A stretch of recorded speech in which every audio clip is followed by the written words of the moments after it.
ಆತ್ಮೀಯ ಸ್ಪರ್ಧಾರ್ಥಿಗಳಿಗೆಲ್ಲ Vidyasharade education teaching world YouTube ಚಾನಲ್ಗೆ ಆತ್ಮೀಯವಾದ ಸ್ವಾಗತ. ಇವತ್ತಿನ ಒಂದು ಯೂಟ್ಯೂಬ್ ಸೆಷನ್ನಲ್ಲಿ ನಾವು ಕರ್ನಾಟಕದಲ್ಲಿ ಆರಂಭವಾಗುವಂಥ 15,000 ಶಿಕ್ಷಕರ ಒಂದು ನೇಮಕಾತಿಗೆ ಸಂಬಂಧಪಟ್ಟಂತೆ ಮುಂಬರುವಂಥ ಒಂದು 90 ದಿನಗಳಲ್ಲಿ ಯಾವ ರೀತಿಯಾದಂಥ ಒಂದು ಸ್ಟಡಿಯನ್ನು ಮಾಡಬೇಕು, ಏನು ಓದಬೇಕು, ಯಾವ ರೀತಿಯಾಗಿ ನಮ್ಮ ಓದಿರಬೇಕು ಮತ್ತು ಹಿಂದಿನ ಪ್ರಶ್ನೆ ಪತ್ರಿಕೆಗಳನ್ನು ಬಿಡಿಸುವುದರಿಂದ ಆಗುವಂಥ ಒಂದು ಲಾಭಗಳನ್ನ ಕುರಿತು ಸಂಪೂರ್ಣವಾಗಿ ಈ ಒಂದು ವಿಡಿಯೋದಲ್ಲಿ ಹೇಳ್ತಾ ಇದ್ದೀವಿ. ಇನ್ನೂ ಯಾರೆಲ್ಲ ನಮ್ಮ ಚಾನಲ್ಗೆ ಸಬ್ಸ್ಕ್ರೈಬ್ ಮಾಡಿಲ್ಲ ಸಬ್ಸ್ಕ್ರೈಬ್ ಆಗಿ ಅಂತ ತಿಳಿಸ್ತಾ, ಈಗಾಗಲೇ ವಿದ್ಯಾಶಾರದೆ ವತಿಯಿಂದ 3 ಬ್ಯಾಚ್ ಕೋರ್ಸನ್ನು ಸ್ಟಾರ್ಟ್ ಮಾಡಿದ್ದೀವಿ. HSTR ಚಾಂಪಿಯನ್, GPSTR ಅಭ್ಯಾಸ್ ಮತ್ತು PSTR ವಿಜಯ ಅನ್ನುವಂಥ ಒಂದು ಬ್ಯಾಚ್ ಕೋರ್ಸ್ಗಳು ಆರಂಭವಾಗಿರುವಂಥದ್ದು. ಪ್ರತಿದಿನ 8:30ರಿಂದ 10 ಗಂಟೆವರೆಗೆ ಲೈವ್ ಕ್ಲಾಸಸ್ ಇರುತ್ತೆ, ರೆಕಾರ್ಡಿಂಗ್ ಕ್ಲಾಸಸ್ಸು ಅವೈಲೇಬಲ್ ಇರುತ್ತೆ ಮತ್ತು PDF ನೋಟ್ಸ್ ಕೊಡ್ತೀವಿ, ಕಂಪ್ಲೀಟ್ ಸಿಲೆಬಸ್ ಕವರ್ ಇರುತ್ತೆ. ಯಾರಿಗೆಲ್ಲ ಇಂಟ್ರೆಸ್ಟ್ ಇದೆ ಈ ಒಂದು ನಂಬರ್ಗೆ ಕಾಂಟ್ಯಾಕ್ಟ್ ಮಾಡ್ಬೋದು.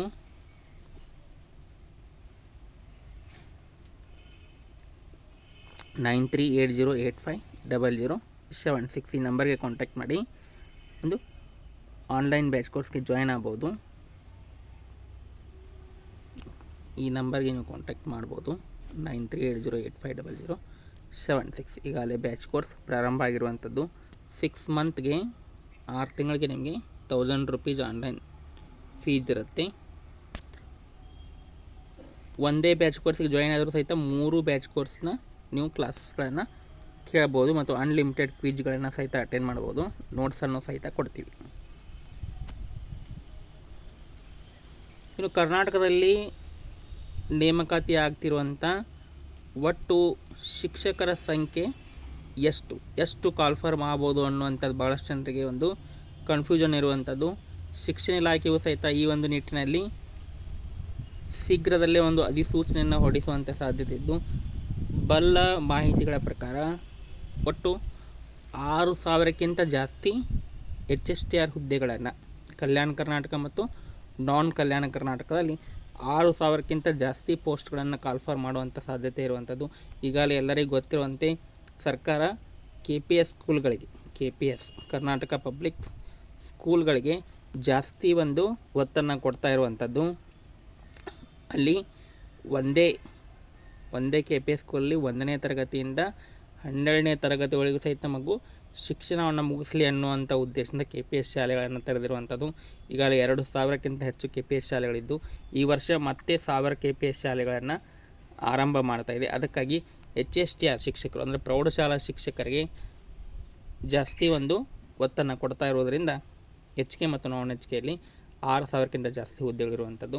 ಇನ್ನು PSTR 3,700 ಹುದ್ದೆಗಳಿಗೆ ಸರ್ಕಾರ ಈಗಾಗಲೇ ಅನುಮತಿಯನ್ನು ನೀಡ್ತಾ ಇರುವಂಥದ್ದು. ಇಲ್ಲಿ HK ಮತ್ತು ನಾನ್ HK ಇರುವಂಥದ್ದು. ನಾನ್ HK ಕಡಿಮೆ ಇದ್ದರೂ ಸಹಿತ ಕಾಲ್ಫಾರ್ಮ್ ಆಗುತ್ತೆ ಮತ್ತು GPSTR 5,000ಕ್ಕಿಂತ ಜಾಸ್ತಿ ಹುದ್ದೆಗಳು ಕಾಲ್ಫಾರ್ಮ್ ಆಗುವಂಥದ್ದು. ಅದಕ್ಕೆ ಯಾವಾಗ ಕಾಲ್ಫಾರ್ಮ್ ಆಗುತ್ತೆ ಅನ್ನೋಕ್ಕಿಂತ ಮುಂಚೆ ನೀವು ಎಷ್ಟು ಓದಿದಿರಿ, ಎಷ್ಟು ರಿವಿಷನ್ ಮಾಡ್ತಾಯಿದ್ರಿ ಅನ್ನೋಂಥ ಇಂಪಾರ್ಟೆಂಟ್ ಆಗುತ್ತೆ.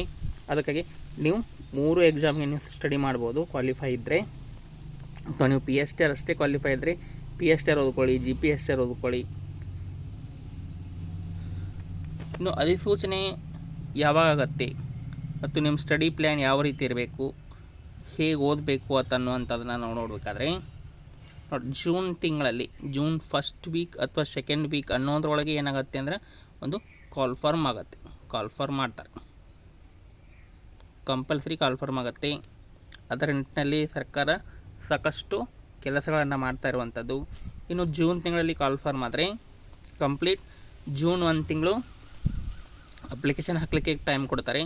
ಇನ್ನು ಕಂಪ್ಲೀಟಾಗಿ ಆಗಸ್ಟ್ ತಿಂಗಳಲ್ಲಿ ಪರೀಕ್ಷೆಯನ್ನು ನಡೆಸ್ತಾರೆ. 1st ವೀಕ್ ಅಥವಾ 2nd ವೀಕ್. HK ಮತ್ತು ನಾನ್ HK ಹತ್ರ ಕಂಪ್ಲೀಟಾಗಿ ಆಗಸ್ಟ್ ತಿಂಗಳಲ್ಲಿ 2 ಎಕ್ಸಾಮ್ಗಳನ್ನು ಮುಗಿಸ್ತಾರೆ. ಇನ್ನು ನಿಮಗೆ ಉಳಿಯುವಂಥ ಸಮಯ ಬಂದುಬಿಟ್ಟು ಒಟ್ಟು 90 ದಿನಗಳ ಒಂದು ಟೈಮ್ ಉಳಿಯುವಂಥ ಮೇ, ಜೂನ್ ಮತ್ತು ಜುಲೈ ಹಿಡಿದ್ರೂ ಸಹಿತ ಒಟ್ಟಾರೆ ನಿಮಗೆ ಸಿಗುವಂಥದ್ದು 90 ದಿನಗಳು ಮಾತ್ರ. ಆ ಒಂದು 90 ದಿನಗಳನ್ನು ನೀವು ಯಾವ ರೀತಿ ಸ್ಟಡಿ ಮಾಡಬೇಕು, ನಿಮ್ಮದೇ ಆದಂಥ ಒಂದು ಪ್ಲ್ಯಾನ್ ಹಾಕ್ಕೊಳ್ಳಿ.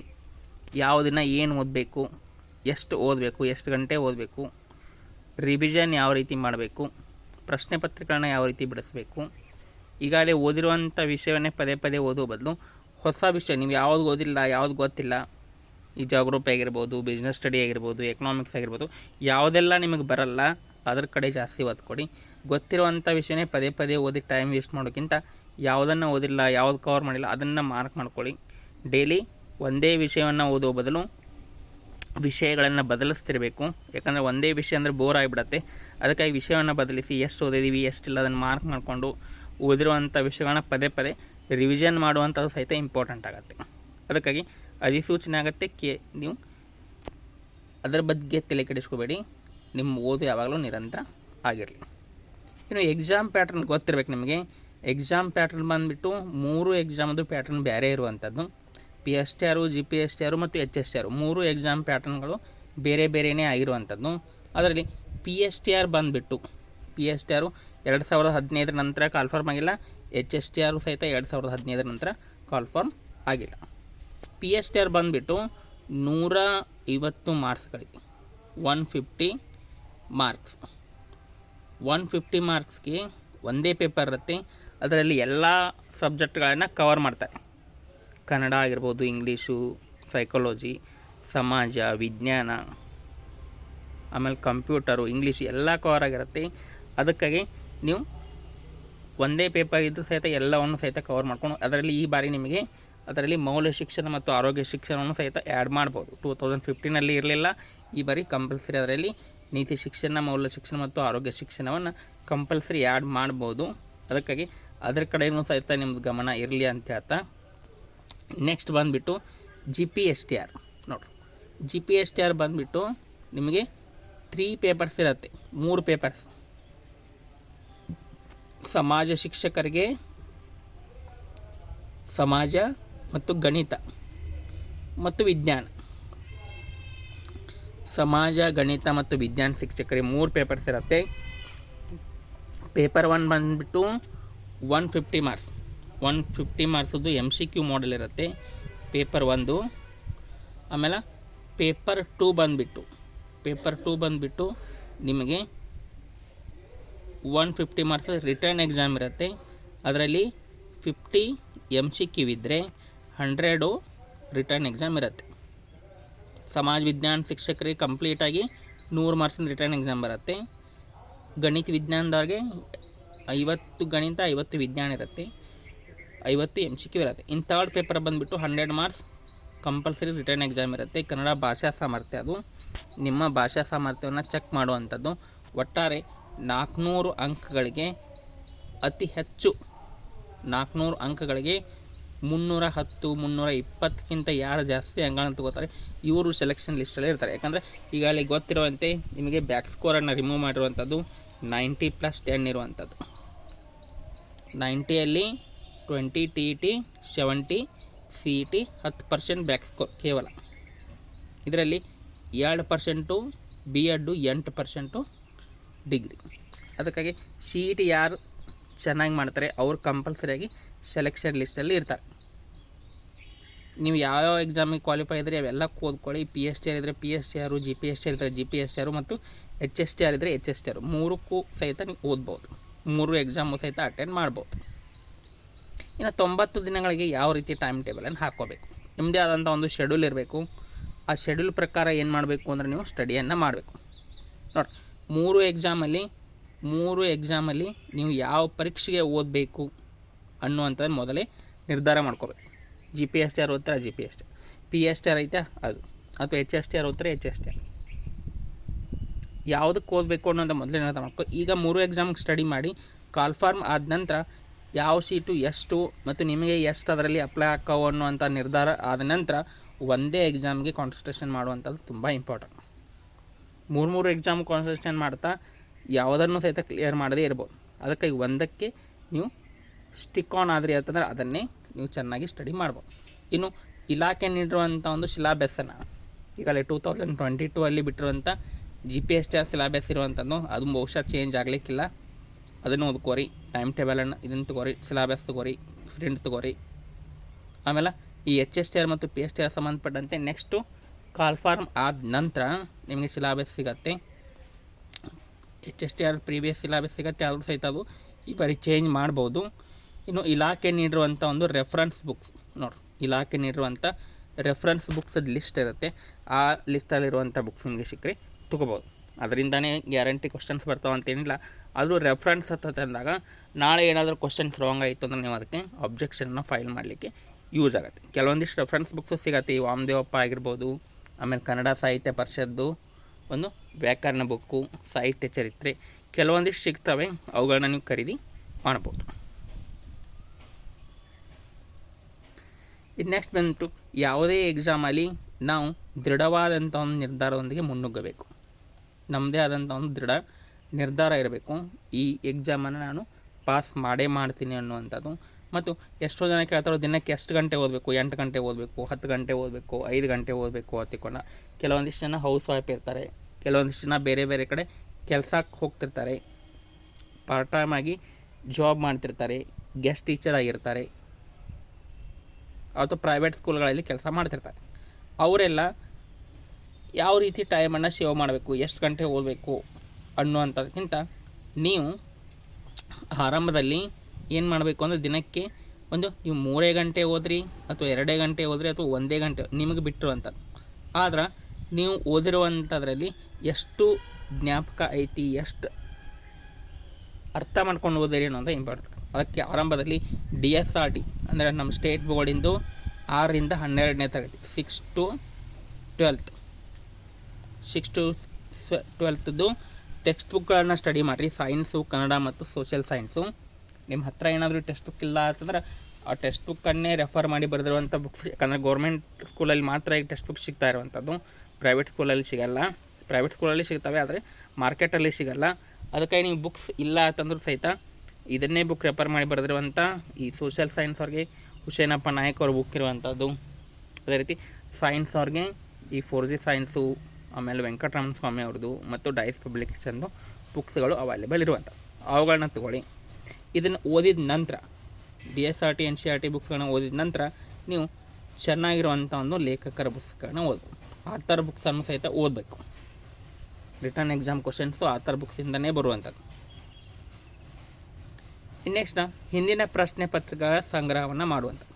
ಹಿಂದಿನ ಪ್ರಶ್ನೆ ಪತ್ರಿಕೆಗಳನ್ನ ಯಾಕೆ ಓದಬೇಕು? ಯಾಕಂದರೆ ನಿಮಗೆ ಎಕ್ಸಾಮಲ್ಲಿ ಯಾವ ರೀತಿ ಕ್ವಶನ್ಸ್ ಬರ್ತವೆ, ಯಾವುದಕ್ಕೆ ಇಂಪಾರ್ಟೆನ್ಸ್ ಕೊಟ್ಟು ಯಾವ ಕ್ವಶನ್ಸ್ಗಳನ್ನ ಪದೇ ಪದೇ ಕೇಳ್ತಾ ಇದ್ದಾರೆ ಅದೆಲ್ಲ ನಿಮ್ಗೆ ಗೊತ್ತಾಗಬೇಕಾಗಿತ್ತು. ಅಂದ್ರೆ ಈ PSTRದವರು 2003ಇಂದ 2015ವರೆಗೆ, GPSTRದವ್ರದ್ದು 2015ರಿಂದ 2022ರವರೆಗೆ, HSTR ಬಂದುಬಿಟ್ಟು 2003ರಿಂದ 2015ರ ಒಂದು ಪ್ರಶ್ನೆ ಪತ್ರಿಕೆಗಳು ಸಿಗುವಂಥ ಒಂದು 8 ಪ್ರಶ್ನೆ ಪತ್ರಿಕೆಗಳು ಸಿಗುತ್ತೆ. ಅದ್ರ ಜೊತೆ ನಿಮಗೆ ಇಲಾಖೆಯವ್ರು ನೀಡಿರುವಂಥ ಮಾಡೆಲ್ ಕ್ವಶನ್ ಪೇಪರ್ಸು ಸಿಗುತ್ತೆ.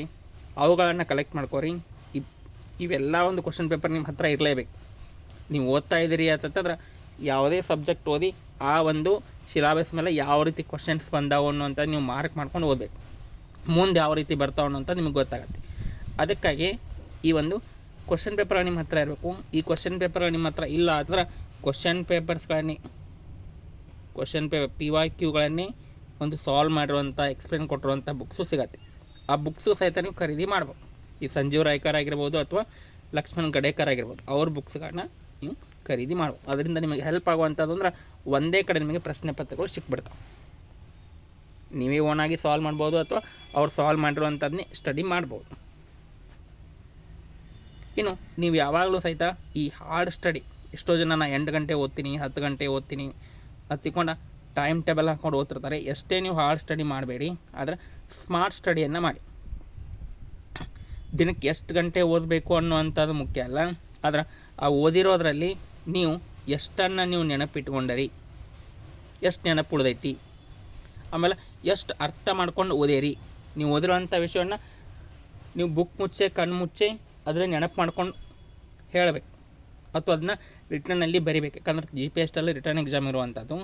ಅದಕ್ಕಾಗಿ ಎಷ್ಟು ಓದಿದ್ದೀವಿ ಅನ್ನೋಕ್ಕಿಂತ ಎಷ್ಟು ನೆನಪೈತಿ, ಎಷ್ಟು ಅದರಲ್ಲಿ ಅರ್ಥ ಮಾಡ್ಕೊಂಡಿದ್ದೀವಿ, ನಮ್ಮದೇ ಆದಂಥ ವಾಕ್ಯಗಳ ಮೂಲಕ ಅದನ್ನು ಎಷ್ಟು ಬರೀತೀವಿ ಅನ್ನುವಂಥದ್ದು ಇಂಪಾರ್ಟೆಂಟ್. ಅದಕ್ಕಾಗಿ ಹಾರ್ಡ್ ಸ್ಟಡಿ ಮಾಡಬಾರ್ದು, ಸ್ಮಾರ್ಟ್ ಸ್ಟಡಿಯನ್ನು ಮಾಡಬೇಕು. ನಿಮ್ಮದೇ ಆದಂಥ ಒಂದು ಮೈಂಡ್ ಮ್ಯಾಪ್ಗಳನ್ನು ಹಾಕೊಳ್ಳೋದಾಗಿರ್ಬೋದು. ನೋಡಿರಲಿ ತೋರಿಸೈತಿ ಮೇಲೆ ಮೈಂಡ್ ಮ್ಯಾಪನ್ನು ಯಾವ ರೀತಿ ಹಾಕೋಬೇಕು ಅಂತ. ಅದೇ ರೀತಿ ಒಂದು ಫ್ಲ್ಯಾಶ್ ಕಾರ್ಡ್ಗಳನ್ನು ರೆಡಿ ಮಾಡ್ಕೋಬೇಕು. ಇಸ್ವಿಗಳನ್ನು ನೆನಪಿಟ್ಕೊಳ್ಳೋಕ್ಕೆ ನಿಮ್ಮದೇ ಆದಂಥ ಒಂದು ಟೆಕ್ನಿಕ್ಗಳನ್ನು ಮಾಡ್ಕೋಬೇಕು. ಈ ರೀತಿ ಓದಿದಾಗ ಮಾತ್ರ ನಿಮಗೆ ಜಾಸ್ತಿ ಯೂಸ್ ಆಗುವಂಥದ್ದು. ನೋಡಿ ಯಾವ ರೀತಿ ಇದು ಮೈಂಡ್ ಮ್ಯಾಪ್ ಯಾವುದಿದು, ರಾಜ್ಯ ಹೆದ್ದಾರಿದು, ಜಿಲ್ಲಾ ಹೆದ್ದಾರಿದು ಮತ್ತು ಗ್ರಾಮೀಣ ರಸ್ತೆಗಳು. ಈ ರೀತಿ ಇದು ಒಂದೇ ಅಂತಲ್ಲ, ಬೇರೆಯೂ ಸಹಿತ ಮೈಂಡ್ ಮ್ಯಾಪ್ಗಳು ಸಿಗ್ತಾವೆ. ನಿಮ್ಮದಾದಂಥ ಮೈಂಡ್ ಮ್ಯಾಪನ್ನು ನೀವು ರೆಡಿ ಮಾಡ್ಕೋಬೇಕು. ಅದಕ್ಕೆ ನಿಮಗೆ ಕೋಚಿಂಗ್ ಕ್ಲಾಸ್ಗಳನ್ನ ಸೇರಬೇಕು ಅಂತ ಯಾಕಂದ್ರೆ ಈ ರೀತಿ ನಿಮಗೆಲ್ಲ ರೆಡಿಮೇಡಾಗಿ ಕೊಡ್ತಾರೆ. ನೋಡಿರಿ ಇದು ಮೈಂಡ್ ಮ್ಯಾಪ್.